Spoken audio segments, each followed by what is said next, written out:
The Rugby Wrap-Up mobile is ailing, and we need a new one. So what are we going to do? We're going to call Sheehy Auto Works and talk to Paul Sheehy, who happens to be co-owner of Old Glory DC, the Major League franchise in our nation's capital. Why are we mentioning Paul Sheehy and the DC franchise? Because Paul is breaking my stones off camera for not mentioning Old Glory more often, and I need a new car. Next on Rugby Wrap-Up, George Hook, Steve Lewis, and Matt McCarthy on French Folly, Puma Apologies, Worry Wallabies, and all things Autumn Rugby. Rugby Wrap-Up brought to you in part by The Pig and Whistle, the world's best rugby pub. The Murphy Kennedy Group, founded with the idea that construction can be done better. And Lean and Limber, stretching your way to a healthier lifestyle.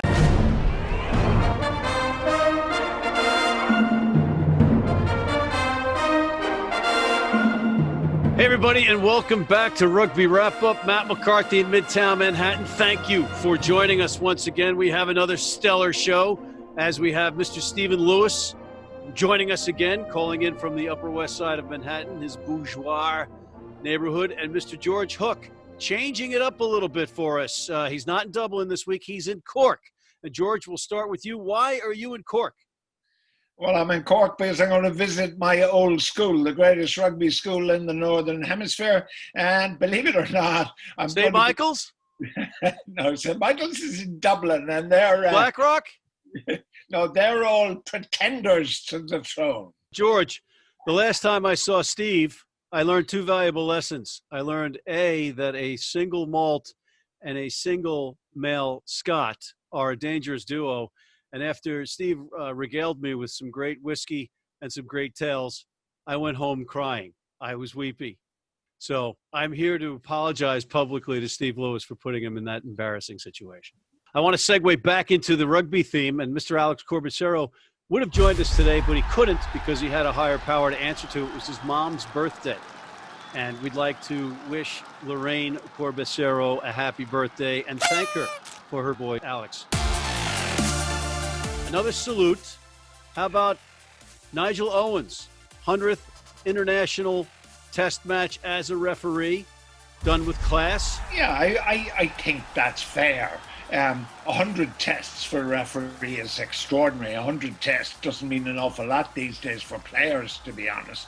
But 100 tests for a referee is very special. Owens was talking about how he's could or may not be weaned out of coaching or refereeing international tests because World Rugby wants to get some young blood in there, particularly ahead of the World Cup in 2023. And all the criticisms were, this is just Nigel wanting to make the weekend about himself again. Well, I'd like to discuss the two extremities of refereeing which were on show this weekend, one of which was Nigel Owens, who's a referee who's had a great feel for the game, who's contributed a great deal to the game. There is this school of thought that he's all about himself, but on balance, what a positive contributor. On the other end of the scale, the Frenchman, Romain Poit, whose name rhymes with some other things, notoriously unpopular in Scotland, having denied us 3, possibly 4 victories, was at his absolute level worst in that game of the weekend. Let's go to Wales, England. Boring. George, Wales are a mess again. The first thing is, Pot was appalling, right? The Welsh try, which I believe, and the most distinguished Irish referee ever, Owen Doyle, happens to agree, that it was a legitimate charge down. And Pot looked at the picture, disagreed with the TMO and allowed try. But the second one, the TMO tells him Bigger's been taken out in the air for the English try, and Pot doesn't even look at the replay. Extraordinary stuff. Wales are, whatever we Irish and Scots might think, Wales have been the team of rugby consistently since World War II. And they are now awful. They are simply, and it's not, I'm not sure it's Pivac, although I know previous coaches have done well. I just think the Welsh game is in tatters. And how can you have a legitimate Six Nations if there's only 2 teams in it, France and England?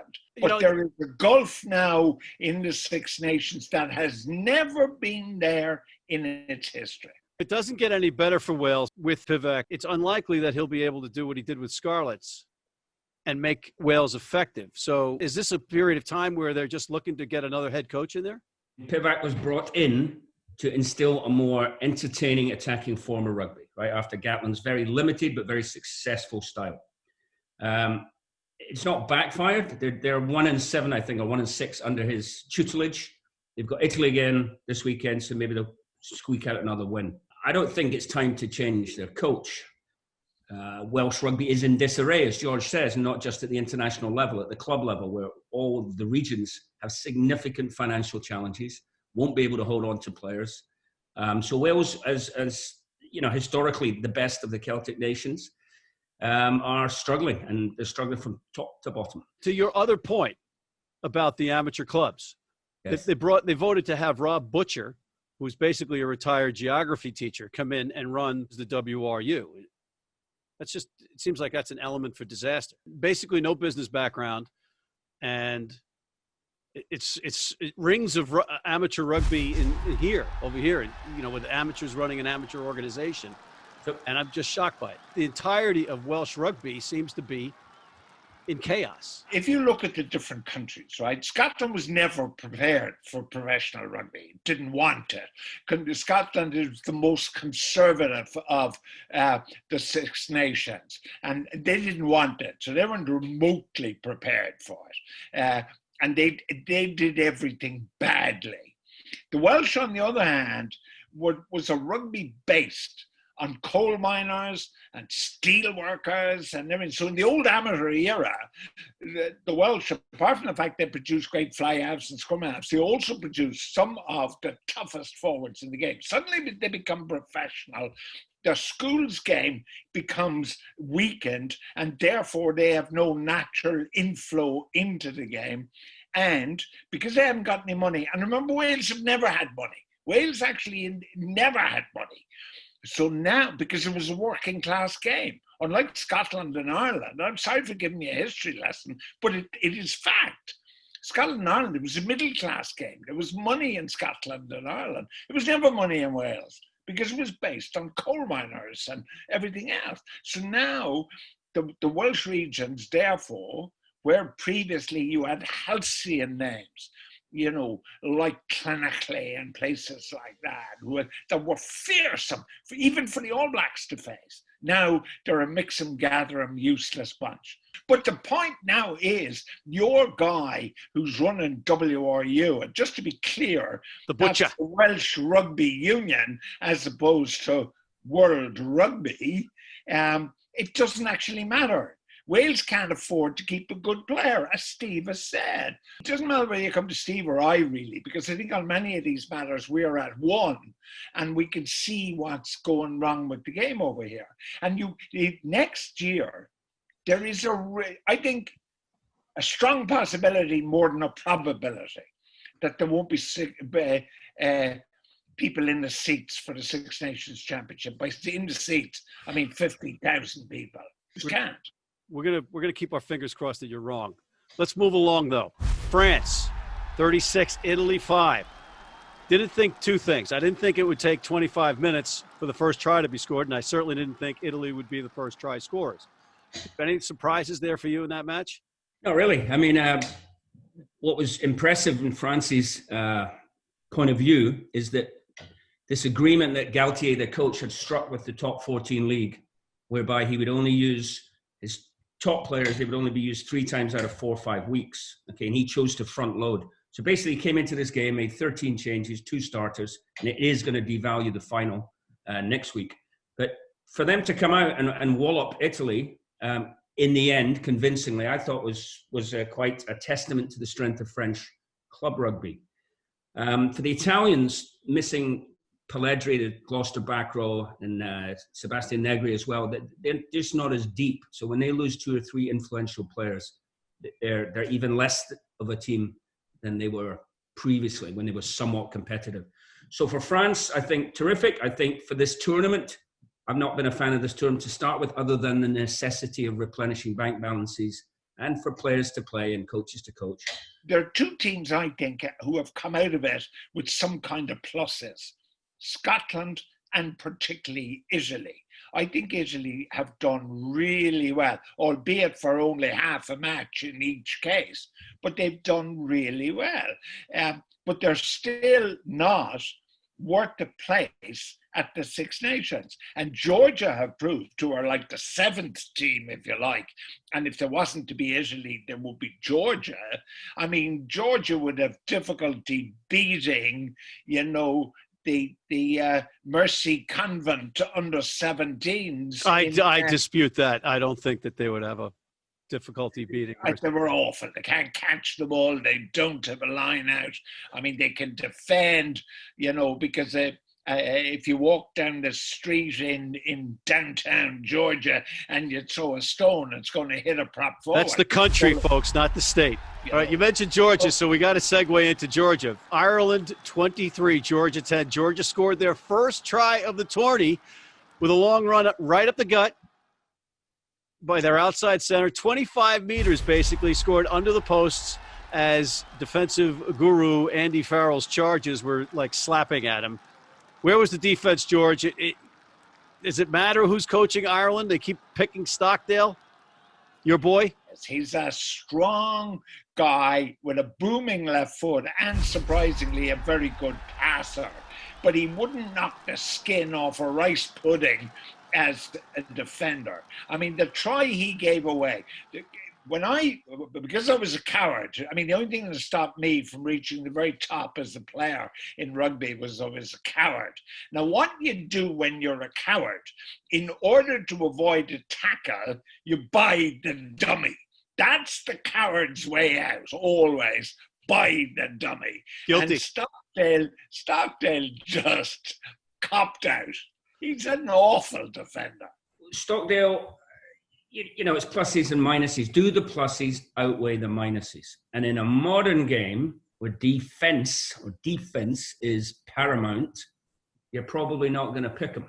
Coaches are not going to pick him because coaches' livelihoods depend on results. So coaches will, and so that's something of an anomaly. Why are Ireland picking him, right?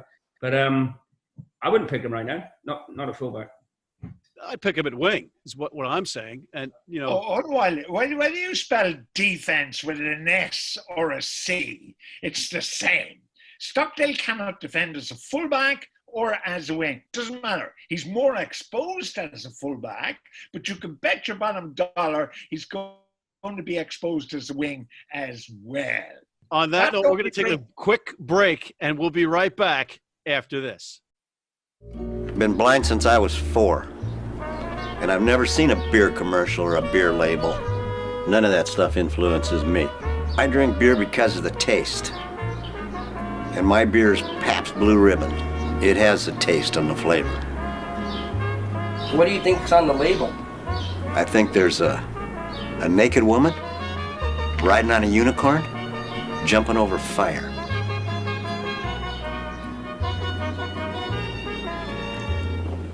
Oh, that's good beer.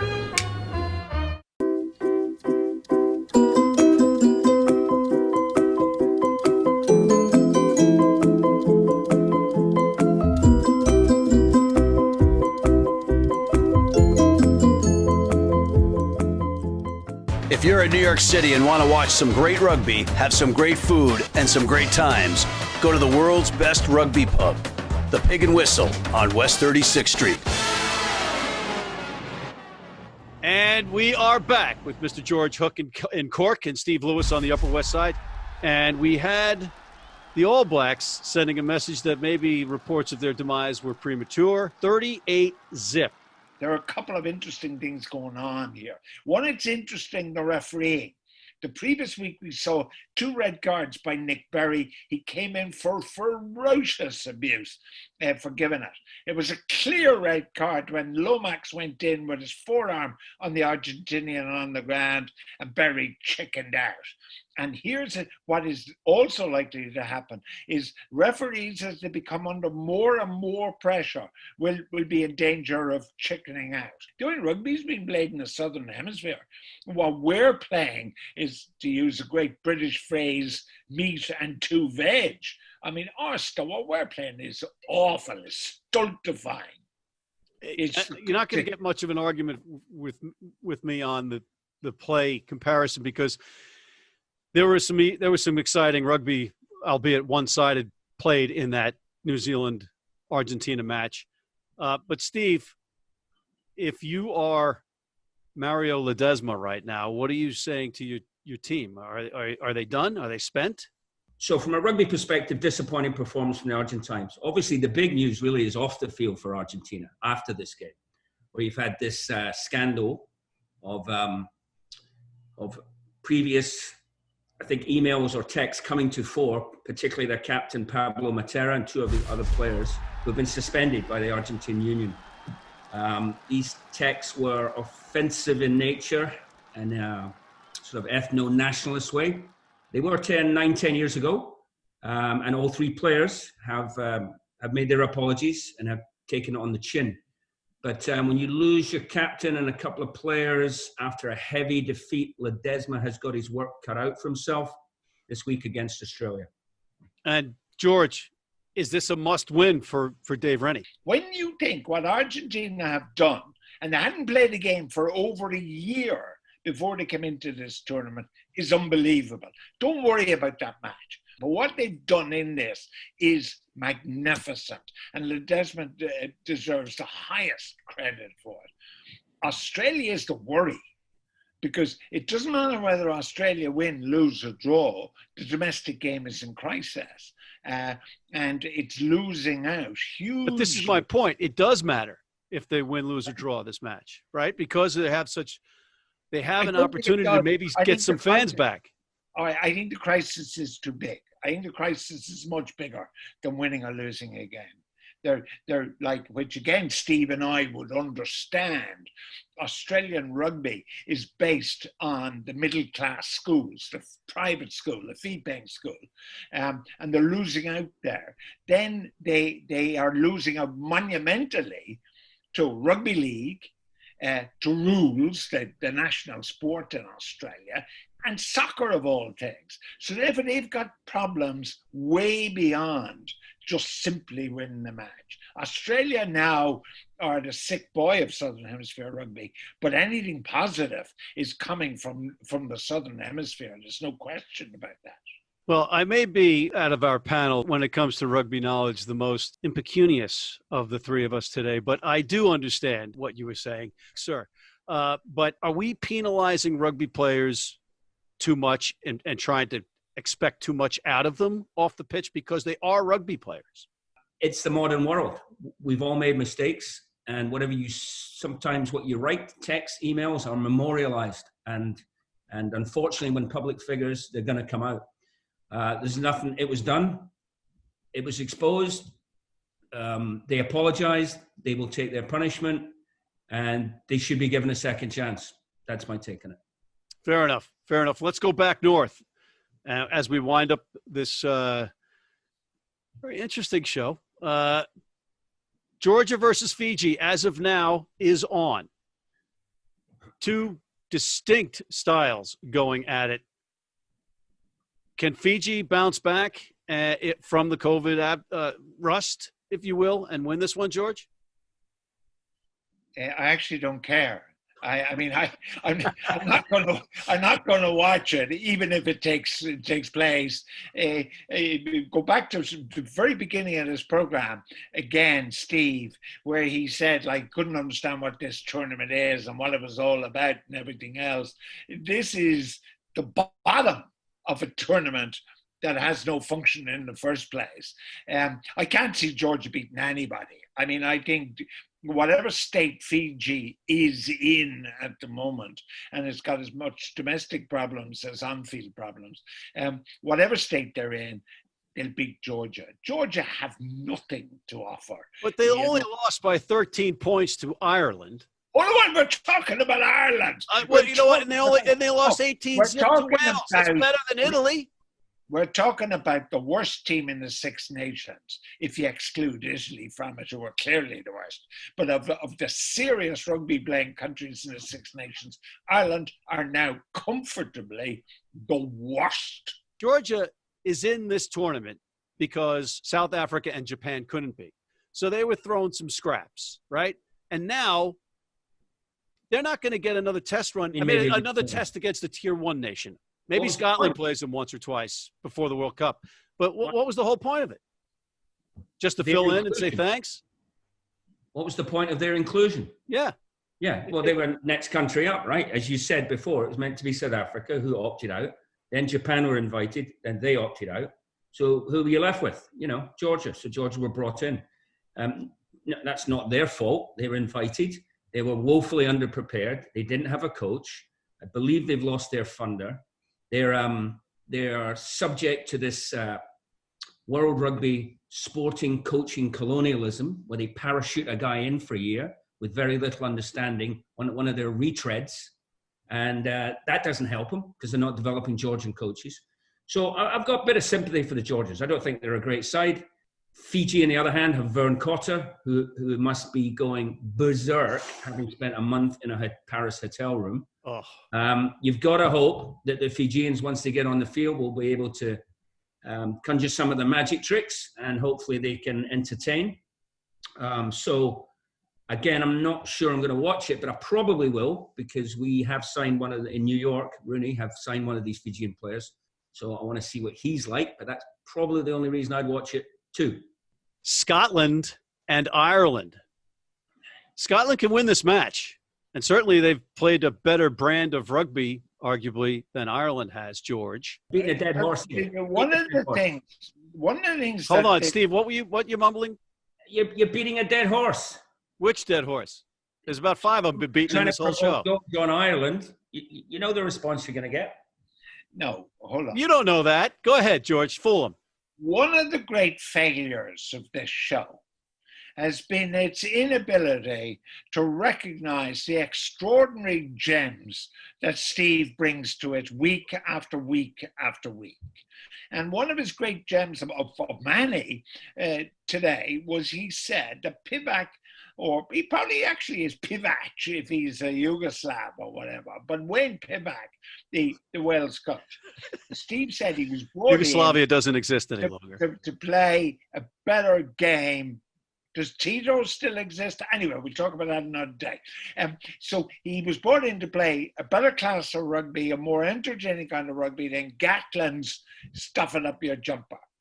Precisely the same thing happened in Ireland. Schmidt, who believed that the ball should never be passed, and it required 75 rocks before eventually somebody fell over the line from a yard, was his coaching method. It worked, but it was awful. So to bring Farrell in, and it's going to be, all bells and whistles. Now, a number of problems here.